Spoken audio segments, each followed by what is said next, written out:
Qu'a-t-on rapporté au sujet de Donald Trump?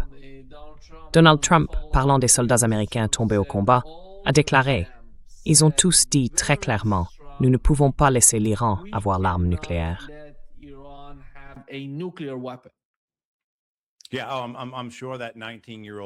Oui, je suis sûr que cette soldate de 19 ans a eu une conversation personnelle avec Donald Trump. Ou peut-être que, pendant qu'elle mourait, vidée de son sang en Jordanie, à 13 000 kilomètres de chez elle, elle a écrit avec son sang « Ne laissez pas l'Iran se doter de l'arme nucléaire ». Enfin, tout ça est tellement absurde. C'est tellement répugnant. Et ces gens qui sont aux commandes sont ce qu'il y a de pire chez nous. Vous savez, ils sont les pires parmi nous. Et ce que nous avons là, c'est vraiment une idiocratie. Je l'ai dit plusieurs fois cette semaine, donc si des gens m'ont vu dans d'autres émissions, je vais le redire. Pourquoi tout ça se passe comme ça? Parce qu'on ne peut pas réparer la stupidité. On ne peut pas changer la stupidité. Alors cette guerre continue. Toutes les autres choses liées à cette administration continuent aussi. Mais cette idée selon laquelle ces militaires se sacrifient pour quelque chose de noble ou pour quelque chose qui repose sur le moindre intérêt pour le peuple américain est tout simplement fausse.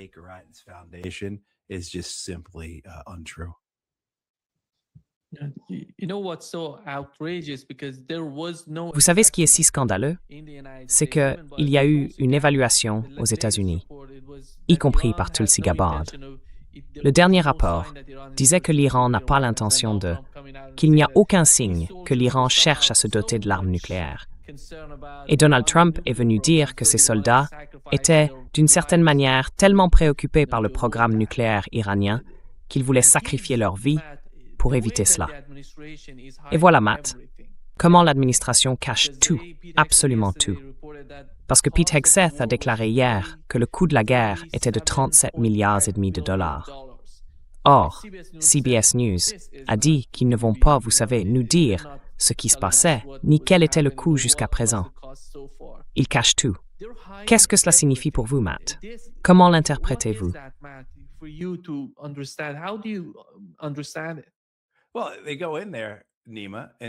Eh bien, ils arrivent, Nima, et ils disent que le coût de la guerre est de 37 milliards de dollars.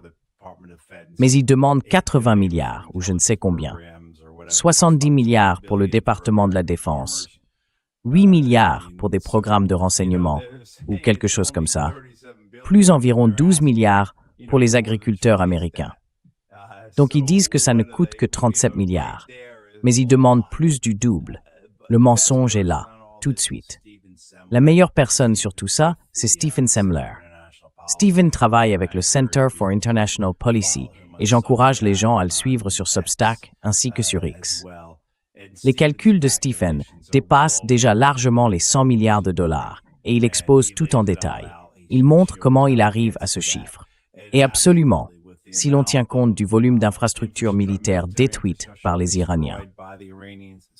Excusez-moi, du nombre d'aéronefs détruits, y compris des drones et des munitions dépensées.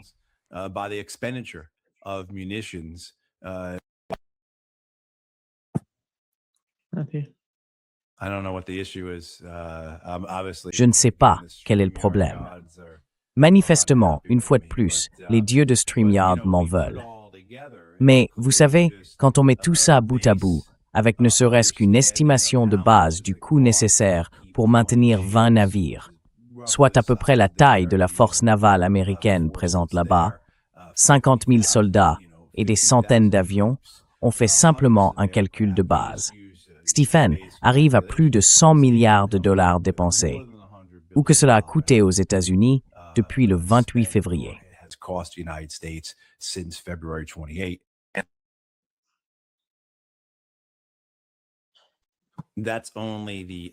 ne sont que les chiffres initiaux. Et je vais enlever mon micro. C'est peut-être lui qui pose problème.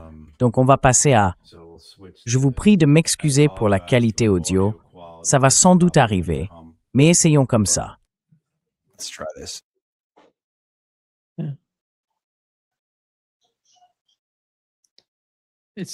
On dirait que Matt a un problème avec son micro, parce qu'il se retrouve coupé à chaque fois.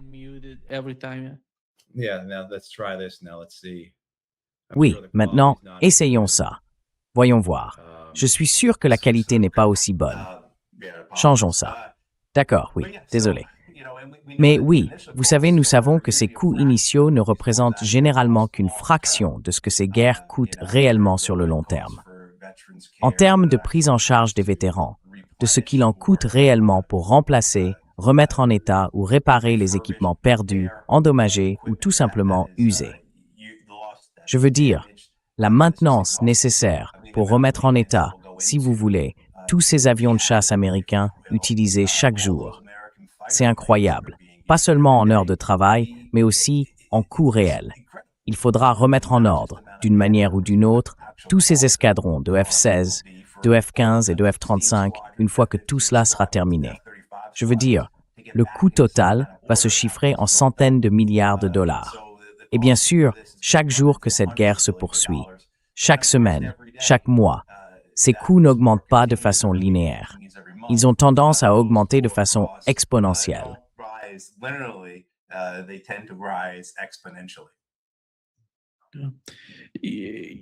Matt, un nouveau sondage vient de sortir. Vous savez, Politico a publié un nouveau sondage sur le mouvement MAGA, ces gens qui ont voté pour Donald Trump. Il indique que la part des électeurs qui se revendiquent MAGA et qui estiment que la guerre en vaut le coût économique est passée de 50% en mai à 37% en juillet. Et désormais, 37% disent que les États-Unis ne devraient poursuivre leur implication que si les coûts n'augmentent pas davantage. Voilà. Même ceux qui soutiennent la guerre disent que si les prix continuent de grimper, ils ne la soutiendront pas. C'est la situation.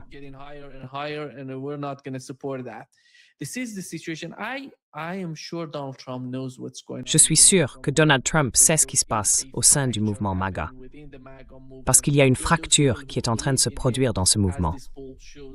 Même les gens qui croient en lui, comme le montre ce sondage, ne le soutiendront pas si les choses empirent. Mais qu'est-ce que c'est que ça? Il sacrifie tout? Pour les gens qui l'ont soutenu, c'est difficile à comprendre.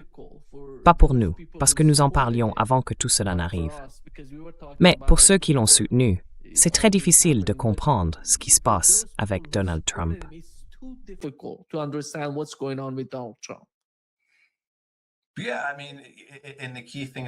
Oui, je veux dire. Et le point essentiel concernant ce sondage, Nima, c'est que ce sont ses partisans. Ce sont les MAGA, d'accord? Ce n'est pas l'ensemble des États-Unis. Si vous interrogez l'ensemble des Américains, encore moins de gens soutiennent cette guerre. Encore moins de gens pensent qu'elle a le moindre sens sous quelque forme que ce soit. Surtout quand on regarde son coût, ses conséquences économiques, ce que ça va leur coûter personnellement. Parce que les Américains comprennent que cette guerre leur prend de l'argent dans leur poche. Cette semaine, le prix moyen de l'essence aux États-Unis a de nouveau dépassé les 4 $ le gallon. Ici, aux États-Unis, c'est un seuil psychologique important. Il y a les 3 $ bien sûr, puis les 4 $. Et maintenant, dans beaucoup d'États, on est à 5 $ le gallon.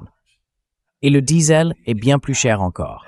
Ici, en Caroline du Nord, où je suis, le diesel dépasse les 5,50 $ le gallon. Dans d'autres États, c'est 7, 8, voire 9 $ le gallon, dans l'Ouest, je crois.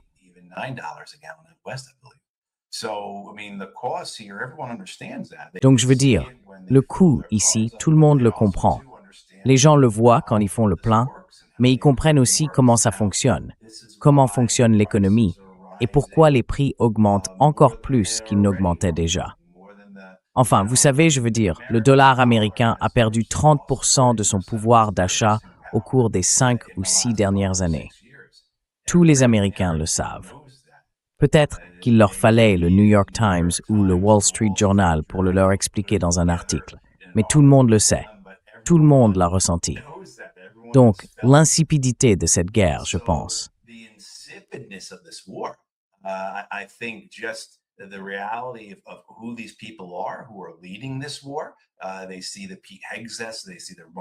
Ils voient les Pete Hegseth, ils voient les Marco Rubio, et ils n'en peuvent plus. Ils n'ont plus l'estomac pour les mensonges. On leur a dit que cette guerre durerait quelques jours puis quelques semaines. Et ensuite, le programme nucléaire iranien aurait été aboli, puis à nouveau anéanti, tout comme tous les missiles balistiques et les armes nucléaires. Et tous les drones auraient été détruits. Et la marine iranienne serait au fond de l'océan, mais, d'une façon ou d'une autre, le détroit d'Ormuz reste fermé. Enfin, rien de ce qui sort de Washington n'a de sens pour qui que ce soit, et les gens le ressentent. Et maintenant, je pense que vous savez, alors que les pertes américaines commencent à augmenter, c'est ce qui fait les gros titres ici. Oui, le fait que Donald Trump n'ait qu'un peu plus d'un tiers de sa propre base qui soutienne cette guerre, je pense que cela montre à quel point cette guerre est réellement ridicule.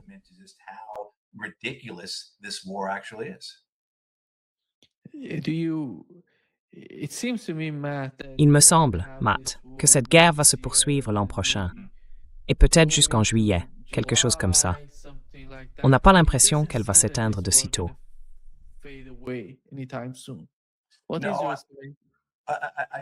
Non, absolument pas. Je pense qu'il y a eu cette idée selon laquelle c'était le plan C. Le plan A, c'était le changement de régime. Le plan B, c'était de provoquer une guerre civile ou de faire de l'Iran une sorte d'État défaillant.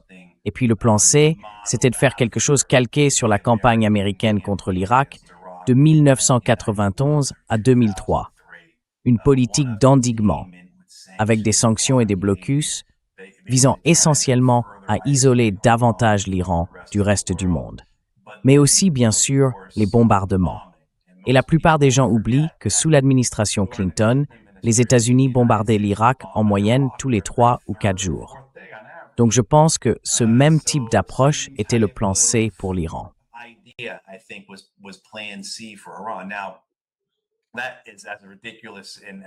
Encore une fois, c'est aussi ridicule et idiot que tout le reste de cette guerre, parce que l'Iran n'est pas l'Irak.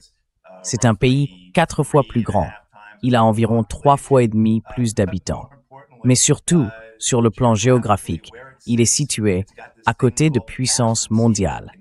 Et les Irakiens n'avaient pas une armée qui approchait, de près ou de loin, celle des Iraniens. Les Irakiens, bien sûr, n'avaient pas non plus les alliés qu'ont les Iraniens.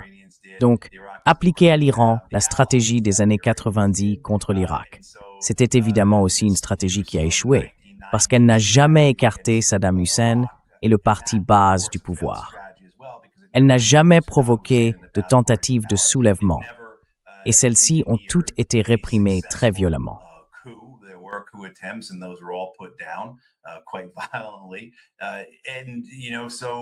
Et donc, vous savez, pourquoi pensons-nous que cela va marcher d'une manière ou d'une autre ici en Iran? Mais ils n'ont pas d'autre plan, ils n'ont pas d'autre option. Et les Américains ont été entraînés là-dedans par les Israéliens. Certes, des intérêts américains étaient en jeu.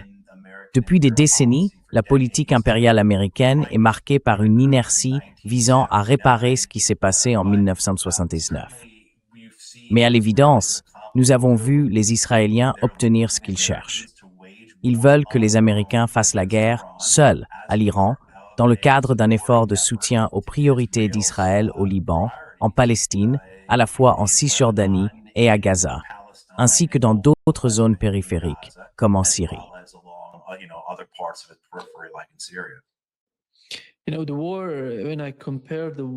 Vous savez, quand je compare la guerre actuelle aux guerres en Irak et en Afghanistan, les conséquences de ces guerres restaient à l'intérieur des frontières de l'Irak, à l'intérieur des frontières de l'Afghanistan. Aujourd'hui, ce n'est pas le cas avec l'Iran. Toute la région est impliquée militairement. Le champ de bataille était à Bahreïn. Aujourd'hui, il est au Koweït. Au moins 70% du Koweït est frappé par des missiles et des drones iraniens. On voit la guerre s'étendre à la Jordanie. Toute la région est impliquée dans la guerre, tandis que toute l'économie mondiale, est affectée par la situation dans le détroit d'Ormuz et par le nouveau mouvement du Yémen en mer Rouge.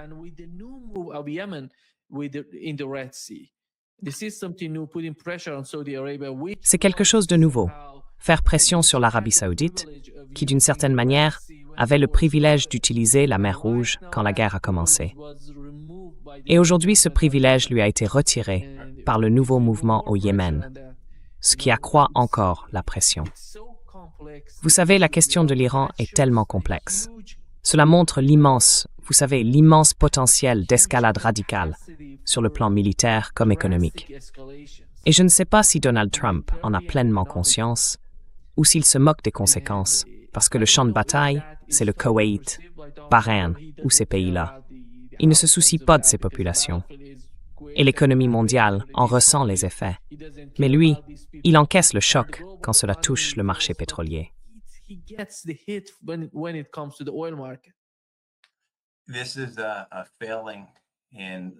C'est une défaillance de l'establishment américain de politique étrangère dans son ensemble, pas seulement de Donald Trump. C'est cette mentalité du XXe siècle qui domine l'orthodoxie américaine. L'idée qu'on est face à un sinistre échiquier et que chaque pièce reste sur sa propre case. Et ce type de raisonnement a de vraies racines, un véritable ancrage au sein de la communauté américaine de politique étrangère, qu'il s'agisse de membres du Congrès, d'officiers du renseignement militaire, d'experts de groupes de réflexion ou de journalistes. On le voit par exemple en Syrie et en Libye, où ces guerres ne sont pas restées confinées à la Syrie et à la Libye.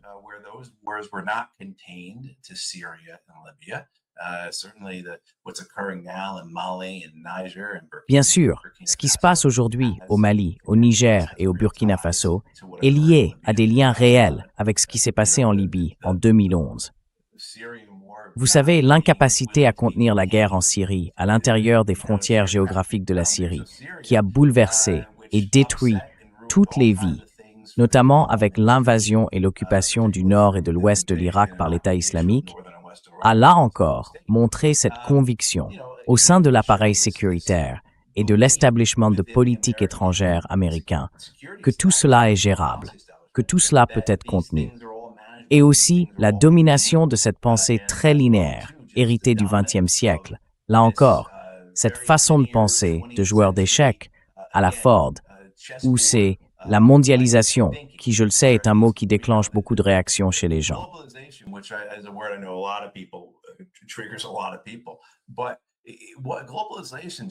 Mais la mondialisation ne s'est pas limitée à l'économie. Elle a aussi touché les affaires militaires. Elle a touché l'information et la technologie, bien sûr, n'est-ce pas? Donc, nous ne devrions pas être surpris que cette guerre n'ait pas pu être restreinte ou limitée aux frontières géographiques que les États-Unis voulaient lui imposer. C'est précisément ce que les Israéliens et les Américains essayaient de faire ces dernières années. Combattre l'axe de la résistance, un élément après l'autre, et ainsi limiter la guerre pour la contenir. Mais dès lors que vous entriez dans cette guerre avec l'Iran, c'était une guerre dont l'Iran, en raison de sa taille, de ses forces, de sa position et de sa préparation, allait toujours pouvoir dicter les termes.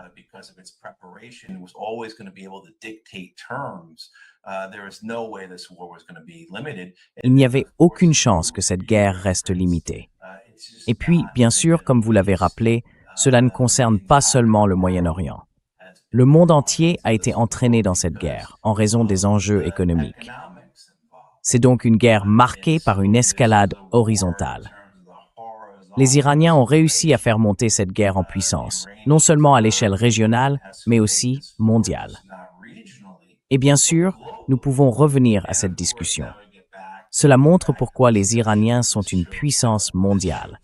Ce n'est pas seulement qu'ils ont la chance d'être situés géographiquement là où ils sont. Ils ont aussi l'intelligence, le bon sens et les dirigeants nécessaires pour mettre tout cela en place.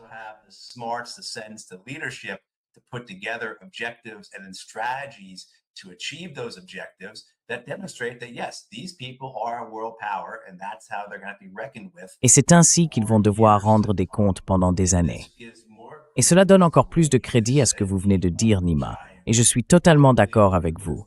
Cette affaire n'est pas près de se terminer. Vous et moi, vous savez, si j'ai la chance de continuer à vous parler au cours des prochaines années, cela dominera nos conversations.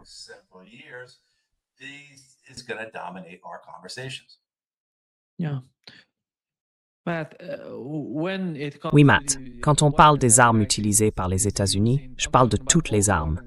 Les systèmes de défense aérienne, les HIMARS.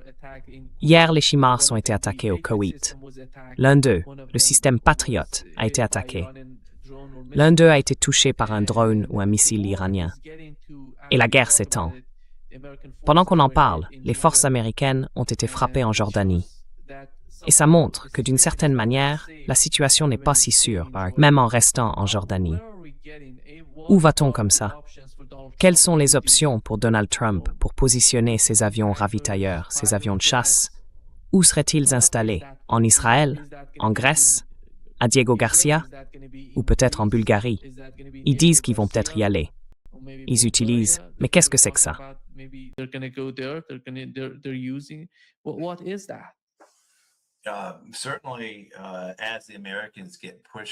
Absolument. À mesure que les Américains sont repoussés plus à l'ouest et que les Iraniens ciblent intelligemment les avions de ravitaillement en vol, parce que ces avions sont essentiels à la capacité américaine de mener cette campagne, cela crée une vulnérabilité. Et le nombre d'avions de ravitaillement est limité. Ce sont presque tous de vieux appareils, des KC-135 ou quelques KC-46, mais le KC-46 est le produit d'un désastre, d'un énorme gaspillage entaché de corruption. Vous avez donc ces vieux avions avec des équipages limités qui sont utilisés tous les jours. L'épuisement va donc s'installer, à la fois pour les équipages et pour les cellules des avions, les appareils eux-mêmes. Plus vous allez vers l'ouest, ou plus vous vous éloignez, plus cela met de pression, n'est-ce pas? Ils doivent voler plus longtemps pour aller rejoindre les F-18 qui décollent des porte-avions en mer d'Arabie. C'est ce qu'ils font. Ils parcourent environ 1000 milles uniquement pour rejoindre les avions de combat qui mènent ensuite ces frappes. Il suffit de poser les chiffres sur le papier pour voir qu'ils peuvent désormais effectuer moins de sorties. Et puis la pression s'exerce aussi sur les avions eux-mêmes. Donc, à mesure que les Iraniens repoussent les Américains plus à l'ouest, bonne question. Où vont-ils aller? Ils n'iront pas en Turquie. La Turquie ne les laissera pas faire. Ils vont probablement être regroupés en Israël avec l'espoir, les doigts croisés, que les Iraniens n'intensifient pas la guerre avec les Israéliens. Et je pense que c'est précisément ce qu'ils ne veulent pas faire.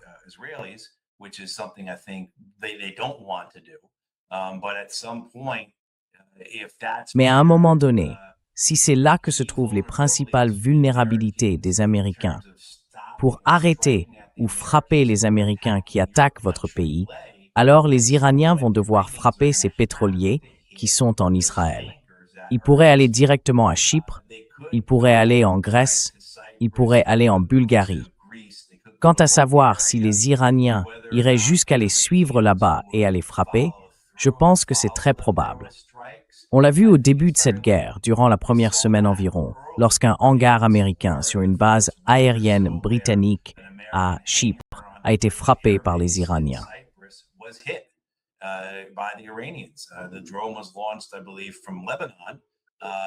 Le drone a été lancé, je crois, depuis le Liban.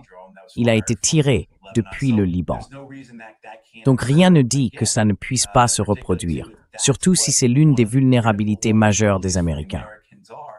Si vous voulez empêcher ces gars de vous attaquer, et que c'est la meilleure façon de le faire, alors bien sûr les Iraniens vont suivre ce raisonnement. Donc vous savez, le fait que nous en soyons là, 4 mois après le début de cette guerre, 5 mois après l'adoption de cette posture, et que l'ensemble du dispositif de forces et de bases américaines au Moyen-Orient, construit pendant des décennies, se soit effondré. C'est vraiment quelque chose. Je ne sais pas si on a déjà vu un effondrement militaire de cette ampleur. Une armée qui s'était préparée pendant des décennies à combattre et qui se heurte tout simplement à la réalité, à l'ère moderne. Et à ce constat, ça ne va pas marcher. Nous devons évacuer toutes nos troupes de ces bases. Nous ne pouvons pas maintenir ces avions de chasse déployés aussi près. Nous ne pouvons pas maintenir ces avions de ravitaillement déployés aussi près. Toute l'habileté de la stratégie iranienne consiste à exercer des pressions politiques sur ces différents pays. Bien sûr, les Américains pourraient davantage opérer depuis l'Arabie saoudite, mais ils ne le font pas. Et pourquoi? Parce que les Saoudiens ne le veulent pas. Et maintenant, il y a toutes sortes d'autres pressions.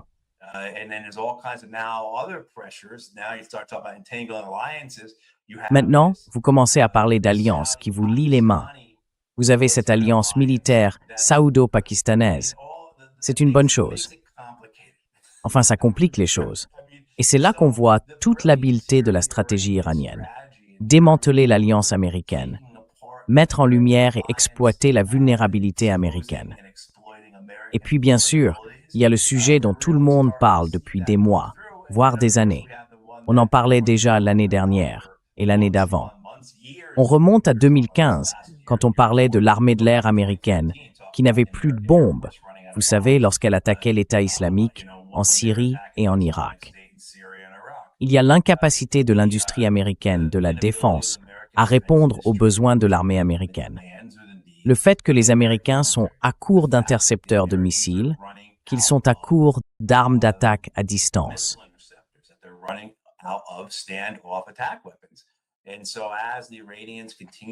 Et donc, à mesure que les Iraniens continuent d'épuiser les défenses aériennes américaines, que les bases américaines deviennent encore plus vulnérables et que les Américains se replient davantage vers l'Ouest, tout cela commence à exercer une véritable pression sur les Américains.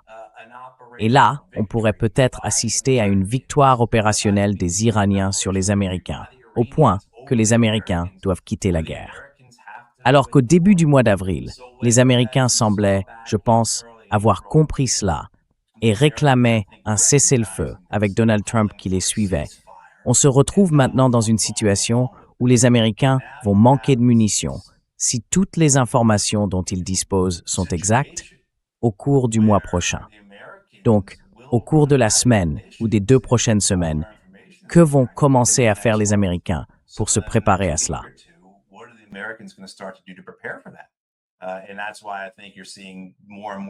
Et c'est pour ça que je pense qu'on voit de plus en plus d'appels à détruire toutes les centrales électriques en Iran. Vous voyez, pour vraiment mettre la société iranienne sous pression. Je pense que si on essaie d'attribuer une quelconque rationalité aux Américains ici, ce qui est un énorme saut, mais si on le faisait, je pense que les Américains estiment qu'il leur reste un certain nombre de semaines de réserve dans leurs réserves stratégiques de pétrole. Le pétrole n'est pas remonté à 100, il s'en approche. La dernière fois que j'ai vérifié aujourd'hui, il était à 94. Mais ils ont du temps. Si le monde a pu traverser ce qu'il a traversé en mars, en avril et jusqu'en mai, avant le protocole d'accord, alors le monde peut survivre encore quelques semaines. Je pense que ça relève de l'art de la négociation de Donald Trump, mettre la pression sur ses adversaires, frappant davantage les Iraniens.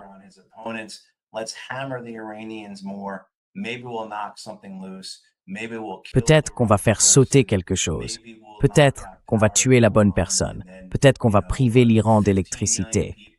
Et alors, vous savez, 15 millions de personnes, ou je ne sais pas combien de gens vivent là-bas, seront forcés d'affronter des températures de 110 degrés Fahrenheit.